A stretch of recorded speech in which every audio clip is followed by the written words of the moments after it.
मैं एक अपनी सबसे नई कविता सुनाता हूं, गुस्से वाली, सबसे गुस्से वाली। देखो जो रोज तमाशा हो रहा है, देखिए साहब, मुझे कहने का अधिकार दीजिए। मोदी जी नोटबंदी कर लें, जीएसटी ले आएं, जीडीपी बढ़ा दें, सबको नौकरी दे दें, बेरोजगारी समाप्त कर दें, सबको अरबपति बना दें। अगर कश्मीर में हमारे बेटे इसी तरह से मरते रहेंगे तो मोदी मोदी नहीं कहलाएगा, नहीं कहलाएगा। जो रोज होता है, जो रोज पढ़ने को मिलता है, मैं दो लाइन से देखना चाहता हूं कि आप इस तेवर को सुनने को तैयार हैं कि नहीं। दो लाइन तय करेंगे, केवल दो लाइन। अगर मुझे 10% ताली बजी तो 10% कविता सुना दूंगा, 50% ताली उठी तो 50% कविता, और एक एक व्यक्ति की ताली उठी तो पूरी कविता सुनाऊंगा, लेकिन दो लाइन ही तय करेंगे। मैं अपना सबसे गुस्से वाला तेवर आपको दिखाना चाहता हूं। ये पाकिस्तानी गालों पर दिल्ली के चाटे होते, ये पाकिस्तानी गालों पर दिल्ली के चाटे होते, गर हमने दो के बदले में 20 शीश काटे होते। क्या बात है, वाह वाह वाह वाह वाह वाह वाह।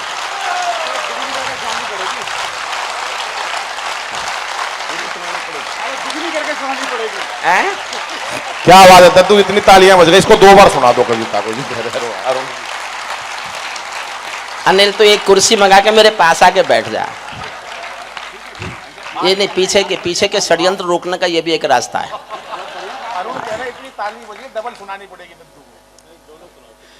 देखो तुम तो जो सोच रहे हो ना, मैं जानता हूं, तुम जो हंस रहे हो ना, तुम्हारी हंसी ऐसी हंसी है जैसे कोई पीछे से पिस्तौल लगा के कहे कि हंस।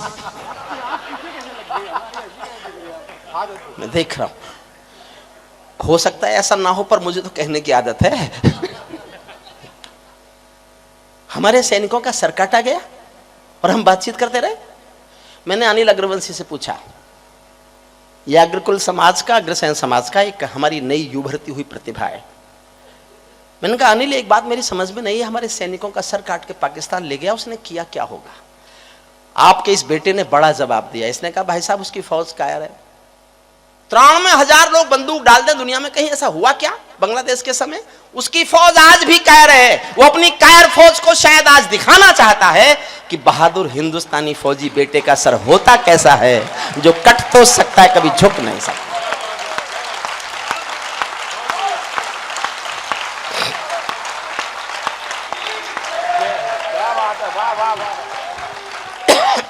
आपसे 10 सेकंड और मांगता हूं। क्यों लिखी मैंने ये कविता? केवल 10 सेकंड। एक पिंजरे में पालतू तोता था किसी के पास। एक दिन मालिक ने तोते से कहा, मैं पड़ोसी गांव जा रहा हूं, तेरा शाम तक का खाना मैंने पिंजरे में रख दिया है, तू खा लेना। पिंजरे का तोता बोला, मालिक उस गांव में मेरे गुरु रहते हैं। तो मालिक बोला, तो क्या करूं?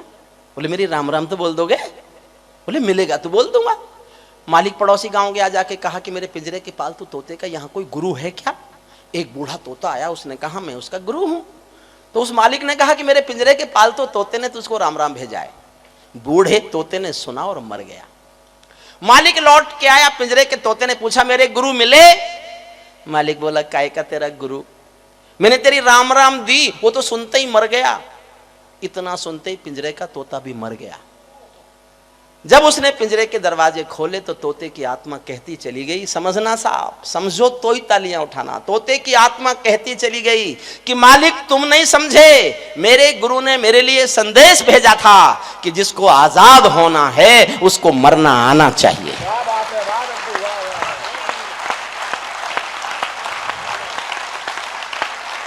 जिसको आजाद होना है उसको मरना।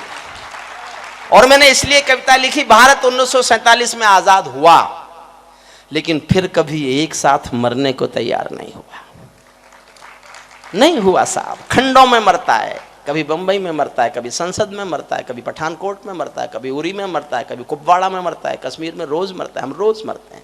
हमारा रोज मरना बंद हो जाए, इसलिए एक कविता मैंने लिखी है, आप सुनिए। ये आतंकों के गालों पर दिल्ली के चाटे होते, गर हमने दो के बदले में 20 शीश काटे होते, बार बार दुनिया के आगे हम ना शर्मिंदा होते, और हमारे सारे सैनिक सीमा पर जिंदा होते। ये कैसा परिवर्तन है खुददारी के आचरणों में। देखना चाहता हूं, मैं जोश में ज्यादा पढ़ रहा हूं कि आप जोश में ज्यादा सुन रहे हैं। ये कैसा परिवर्तन है गद्दारी के आचरणों में, सेना का सम्मान पड़ा है चरमपंथ के चरणों में, किसका खून नहीं खौलेगा सुन पढ़कर अखबारों में, सिंहों की गर्दन कटवा दी चूहों के दरबारों में, सिंहों की गर्दन कटवा दी, सिंहों की गर्दन कटवा दी चूहों के दरबारों में। बार बार की गद्दारी को भारत क्यों सह जाता है? और अगली पंक्ति पर अपनी राय देना। बार बार की गद्दारी को भारत क्यों सह जाता है? ज्यादा संयम भी दुनिया में कायरता कहलाता है, ज्यादा संयम भी दुनिया में कायरता कहलाता है। हमने 68 साल खो दिए श्वेत कपोत उड़ाने में, खूनी पंजों के गिद्धों को गायत्री समझाने में, भैंस के आगे बीन बजाना बहुत हो चुका बंद करो, खुद को बिच्छू से कटवाना बहुत हो चुका बंद करो, नाक फनी पर बेला चंपा कभी नहीं खिलने वाले, पत्थर की आंखों में आंसू कभी नहीं मिलने वाले, बंदूकों की गोली का उत्तर सद्भाव नहीं होता, हत्यारों के लिए हिंसा का प्रस्ताव नहीं होता, कोई विषधर कभी शांति के बीज नहीं बो सकता है, और भेड़िया शाकाहारी कभी नहीं हो सकता है, और भेड़िया शाकाहारी कभी नहीं हो सकता है। पीपल छाया मांग रहा था यूं की करके पेड़ों से। मोदी जी बिना बुलाए नवाज शरीफ के घर चाय पीने चले गए। मैंने पूछवाया साहब क्यों गए थे आप? बोले शांति लेने गया था। मैंने कहा ले आए। अटल बिहारी वाजपेयी भी गए थे लाहौर बस में बैठ के, पठानकोट लेके आए थे। आप शांति लेने गए, आप पठानकोट लेके आए, करगिल लेके आए अटल बिहारी वाजपेयी। 125 करोड़ का नेता बिना बुलाए अविश्वसनीय आदमी के घर चला जाए तो कवि क्या लिखेगा? बस ये सुनना। क्या लगा मुझे कि 125 करोड़ का नेता और मर्द नेता किसी के यहां बिना बुलाए जाए तो क्या लिखेगा? मुझे क्या लिखेगा कवि? पीपल छाया मांग रहा था यूं की करके पेड़ों से, जैसे कोई शेर सुरक्षा मांग रहा हो भेड़ों से, जैसे कोई शेर सुरक्षा मांग रहा हो भेड़ों से, जैसे कोई मोती खोजे झीलों की गहराई में। मैं 68 साल का इतिहास गा रहा हूं एक पंक्ति में। आपकी दुआएं मांगता हूं ताकि मैं इतिहास को एक एक पंक्ति में गा सकूं। 68 साल मैंने एक पंक्ति में गाए, और आपको लगे कि 68 साल एक पंक्ति में गाए जा सकते हैं तो मुझे दुआओं की तालियां उठा देना। पीपल छाया मांग रहा है यूं की करके पेड़ों से, जैसे कोई शेर सुरक्षा मांग रहा हो भेड़ों से, जैसे कोई मोती खोजे झीलों की गहराई में, हम कस्तूरी खोज रहे हैं उल्लू की परछाई में, हम कस्तूरी खोज रहे हैं। पीपल छाया मांग रहा था यूं की करके पेड़ों से। जब सिंहों की राजसभा में गीदड़ गाने लगते हैं तो हाथी के मुंह के गन्ने चूहे खाने लगते हैं। रावलपिंडी वालों को सपने में काल दिखाओ तो एक खबर आई बिलावल साहब की कि मुझे पूरा कश्मीर चाहिए इंच इंच। खबर आई थी, लोग नाराज हो गए, हमारे कवि गुस्सा हो गए, नेता गुस्सा हो गए, मैं नहीं हुआ। और मैंने कहा पहली बार तो उसने कल की बात कही है। उसने कहा मुझे पूरा चाहिए, तो पहले पूरा तो लेंगे हम। क्या बात है, वाह वाह वाह वाह। अरे हम ले लेंगे तो ही तुझे देंगे ना, एक बार हम ले लें फिर तेरा बाप ले ले।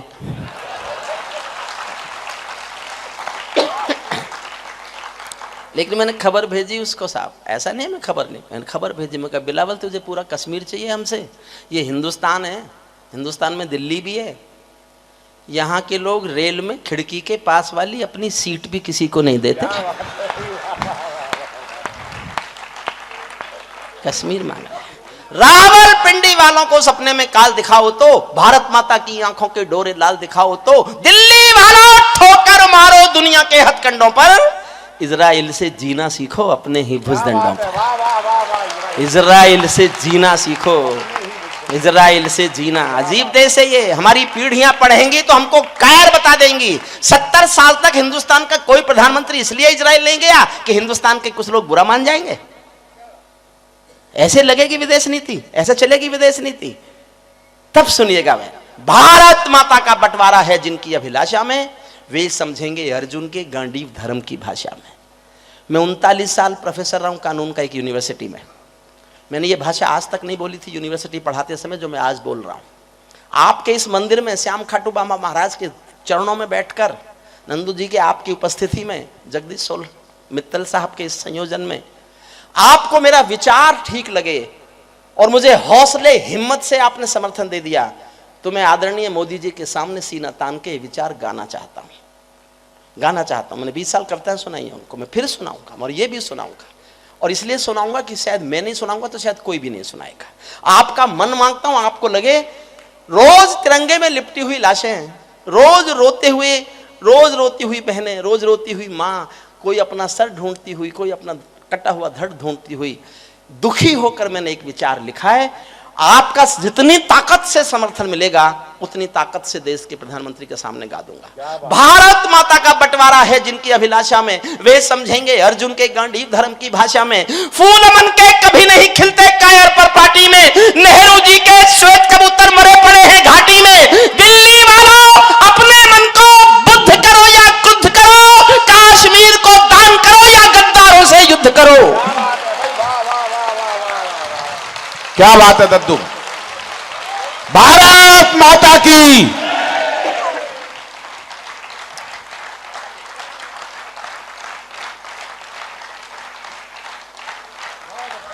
क्या बात है, कमाल। सल्यूट करता हूं आपको। कश्मीर को दान करो या गद्दारों से युद्ध करो। जेल भरे क्यों बैठे हैं हम आदमखोर दरिंदों से, आजादी का दिल घायल है जिनके गोरख धंधों से। घाटी में आतंकवाद के कारक बने हुए हैं जो, बच्चों की मुस्कानों के संघारक बने हुए हैं जो, उन जहरीले नागों को भी दूध पिलाती है दिल्ली, मेहमानों जैसी बिरयानी चिकन खिलाती है दिल्ली। और सरकार से कह रहा हूं, मौजूदा सरकार से कह रहा हूं, जिनके कारण पूरी घाटी जली दुल्हन सी लगती है, पूनम वाली रात चांदनी चंद्र ग्रहण सी लगती है, जिनके कारण मां की बिंदी दाग दिखाई देती है, वैष्णो देवी मां के घर में आग दिखाई देती है, उनके पैरों बेड़ी जकड़े जाने में देरी क्यों है, उनके फन पर एड़ी रगड़े जाने में देरी क्यों है, उनके फन पर एड़ी रगड़े जाने। क्या बात है, वाह वाह वाह वाह वाह, बहुत अच्छे दद्दू, वाह।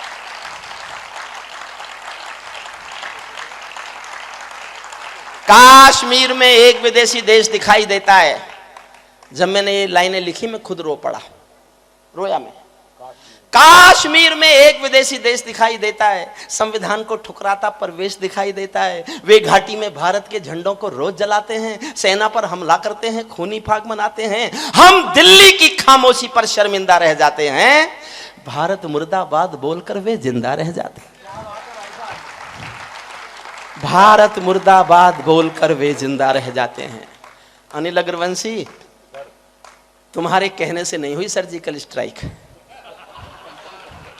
हासरस वालों की कहने से सर्जिकल स्ट्राइक नहीं होती। ये लिफाफा कैंसिल करवाओगे मेरा। तू दिल्ली में लिफाफा भी लेवे है। ये मेरी गलत फहमी है, मैं फिर कह रहा हूं ये मेरी शुद्ध गलत फहमी है। लेकिन पता नहीं क्यों मुझे ये शक है कि मेरी दो लाइनें इतने क्रोध में मैंने लिखी कि सर्जिकल स्ट्राइक का फैसला हुआ। 17 सितंबर को उरी में 17 सैनिक मरे पड़े थे। 17 सैनिकों की हत्या कर दी गई थी उरी में एक मिलिट्री कैंप में। 6 दिन तक कोई एक्शन नहीं हुआ। मैंने गुस्से में 2 लाइन लिखी। मुझसे पूछते रहे सरकार के लोग, तुमने ऐसा बोला? मैंने कहा हाँ मैंने ऐसा बोला, और तुमने कुछ नहीं किया तो और ज्यादा बोलूंगा। आप मेरा गुस्सा देखना, मैंने जीवन में इतना गुस्सा कभी नहीं किया। क्या बात, स्वागत। और मैं उस गुस्से पर आपका प्यार का आशीर्वाद चाहता हूं, क्योंकि कवि को हक तो होना चाहिए कि वो गुस्सा कर ले। मैंने किया, कितना गुस्सा किया सुनना। कश्मीर में एक विदेशी देश दिखाई देता है, संविधान को ठुकराता परवेश दिखाई देता है। वे घाटी में भारत के झंडों को रोज जलाते हैं, सेना पर हमला करते हैं, खूनी फाग मनाते हैं। हम दिल्ली की खामोशी पर शर्मिंदा रह जाते हैं, भारत मुर्दाबाद बोलकर वे जिंदा रह जाते हैं। शायद तुम भी सत्ता मद के अहंकार में बैठे हो, क्या 17 मंत्री मरने के इंतजार में बैठे हो?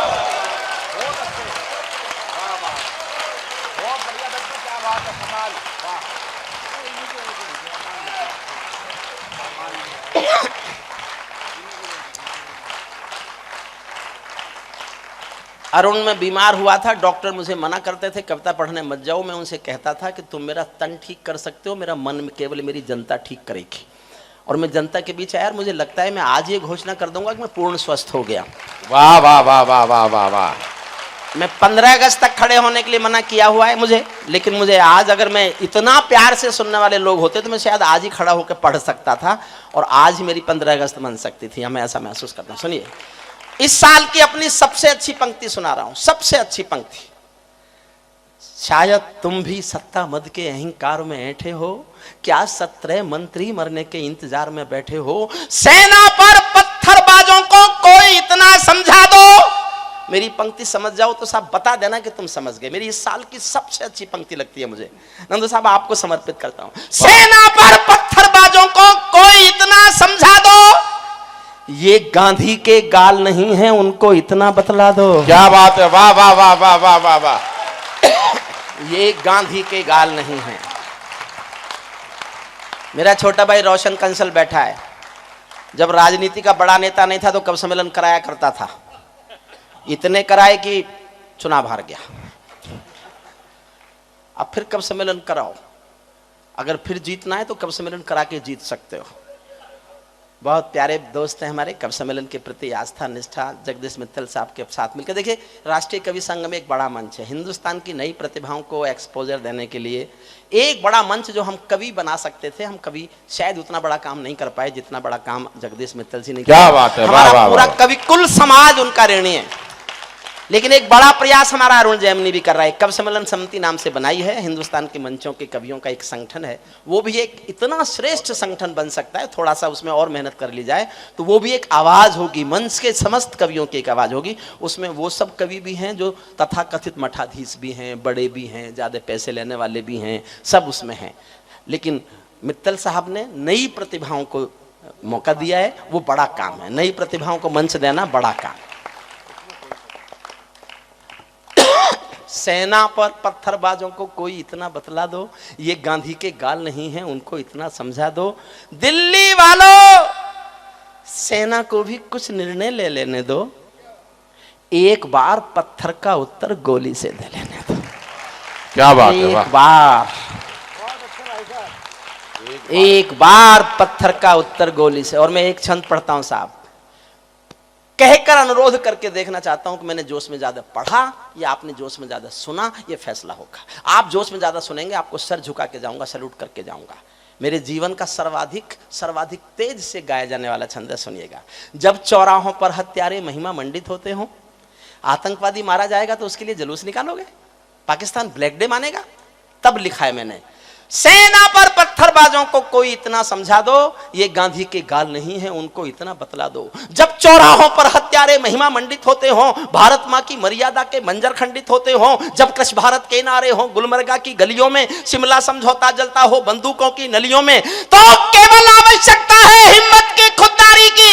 दिल्ली केवल 2 दिन की मोहलत दे दे तैयारी की। सेना को आदेश थमा दो, घाटी गैर नहीं होगी। जहां तिरंगा नहीं मिलेगा उनकी खैर नहीं होगी। क्या बात है, वाह वाह वाह वाह वाह। नहीं मिलेगा। बहुत बढ़िया दादा, क्या बात है, वाह वाह वाह वाह वाह वाह वाह। क्या बात है, वाह वाह वाह वाह। भारत माता की।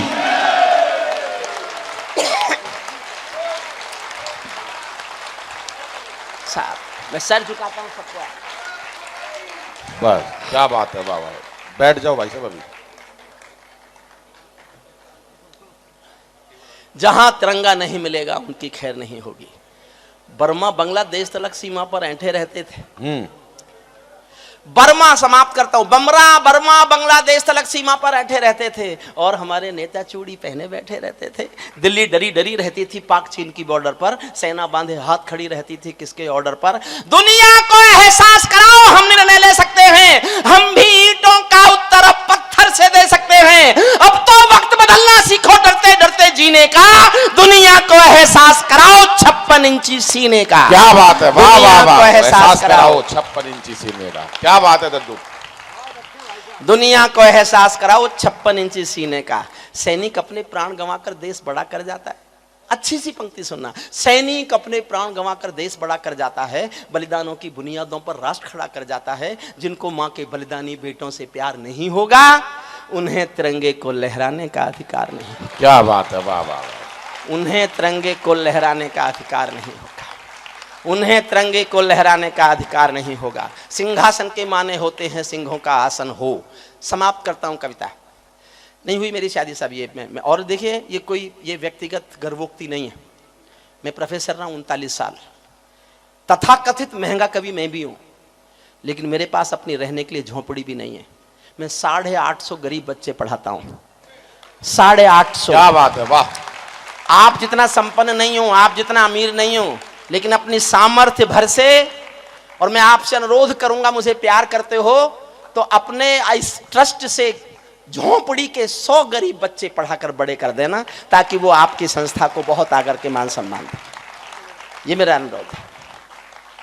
सेना पर पत्थरबाजों को कोई इतना बतला दो, सेना पर पत्थरबाजों को कोई इतना बतला दो, ये गांधी के गाल नहीं है, उनको इतना समझा दो। सिंहासन के माने होते हैं सिंहों का आसन हो, कायरता से दूर अटल संकल्पों का अनुशासन हो, राजमहल के आचरणों की गंध हवा में जाती है।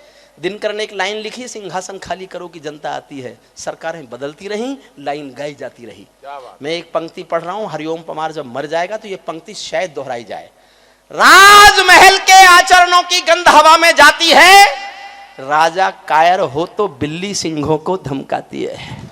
राजा कायर। समाप्त करता हूं कविता। आपका बहुत बहुत प्यार, बहुत बहुत लाड। जगदीश मित्तल साहब को मेरा प्रणाम, और क्रोध के लिए फिर आपसे हाथ जोड़कर माफी, सबसे माफी, सर झुका के माफी, हाथ जोड़कर माफी। राजमहल के आचरणों की गंध हवा में जाती है, राजा दब्बू हो तो बिल्ली सिंहों को धमकाती है। भारत एक अखंड राष्ट्र है, सवा अरब की ताकत है, कोई हम पर आंख उठा ले किसकी भला हिमाकत है। धरती अंबर और समंदर को ये भाषा समझा दो, दुनिया के हर पंच सिकंदर को ये भाषा समझा दो। अब खंडित भारत मां की तस्वीर नहीं होने वाली, कश्मीर किसी के अब्बा की जागीर नहीं होने वाली, कश्मीर किसी के अब्बा की। क्या बात है दद्दू आप। भारत माता की